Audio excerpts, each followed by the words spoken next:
Well, one thing it makes me think of is this levels of energy model I've told you about before, where essentially there's infinite parallel versions of yourself or levels of energy that you could experience, frequencies. And the lowest is a victim mentality, and the highest is like the infinite or enlightenment, or I think they call it genius. But just how every single one of these is an improvement and includes the one below it. So and at each level of energy, so say the lowest level of energy, victim mentality, it feels like all of your memories reinforce it. Your future that you can predict reinforces it. That's all you have access to is that timeline. And same with the one above it, which is anger. All you have access to is that timeline, anger. Anger in the past, anger in the future.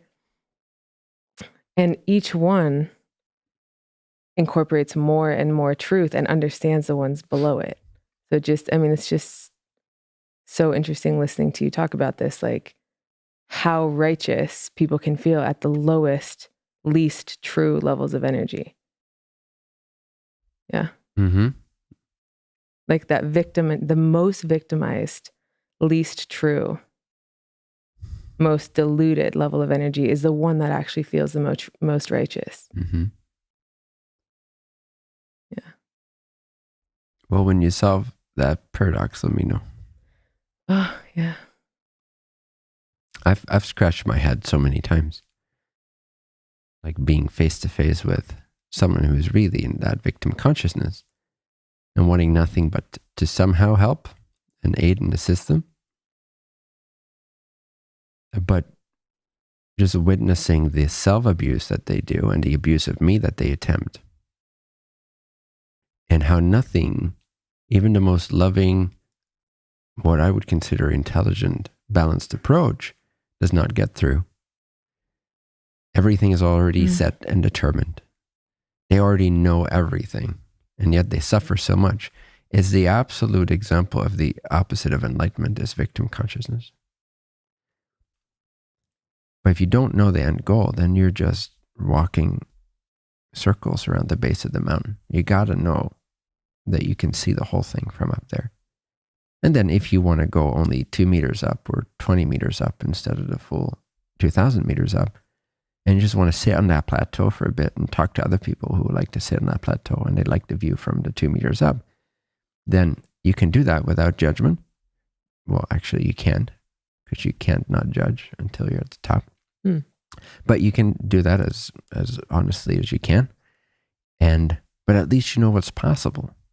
So there's a humility there, hopefully, and there is a potential to inspire you to go to the next plateau and the next plateau. Well, there's no plateaus except where you say there is one, but where you want to rest for a bit, catch your breath, and be fake.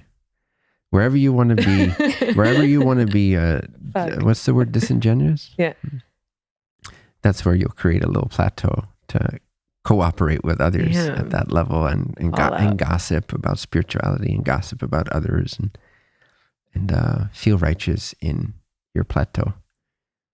But if you don't know what's up there, then and nobody describes that to you, then you're going to slow down your path without maybe wanting to. You can still do it if you want to, but now at least it's a conscious choice. So yes, it's possible to be in a state that's free of all emotions. And yet it's the most profound, alive feeling state, the most loving, pure, caring, emotional space you can ever imagine. And everything else is judgmental. Yes. So it's a misnomer. Because everything else is bias. And bias is judgment. Okay, so and it's separation, because it's seeing other as other. It's not seeing the oneself in all things. And therefore it goes against the ocean. Okay.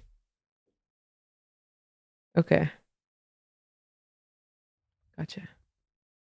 So yeah, because we always tell each other not to be judgmental. Like that's like such a common thing. Don't be judgmental. Stop judging. So it's just there's no way to do that on a relative level. There's no way out of judgment. Wow. Except one way.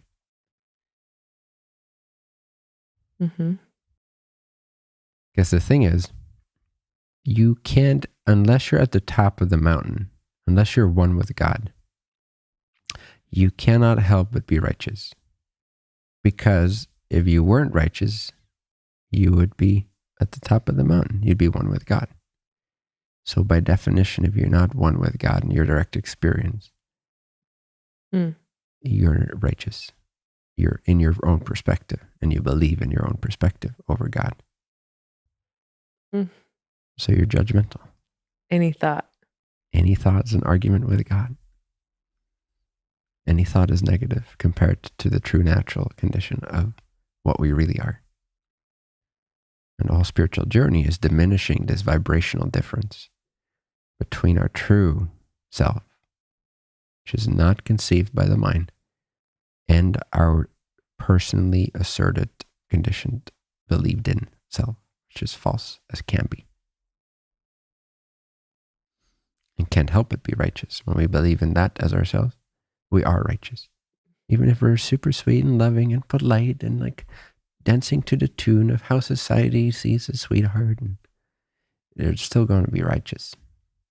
In that, if you weren't righteous, you'd be one with God in your direct experience right now, which would feel like an endless expanse of pure love, light, aliveness, oneness, perfection, bliss. There's no righteousness in bliss. If there's righteousness in bliss, it's just a perverted version of it still. Bliss is the most innocent.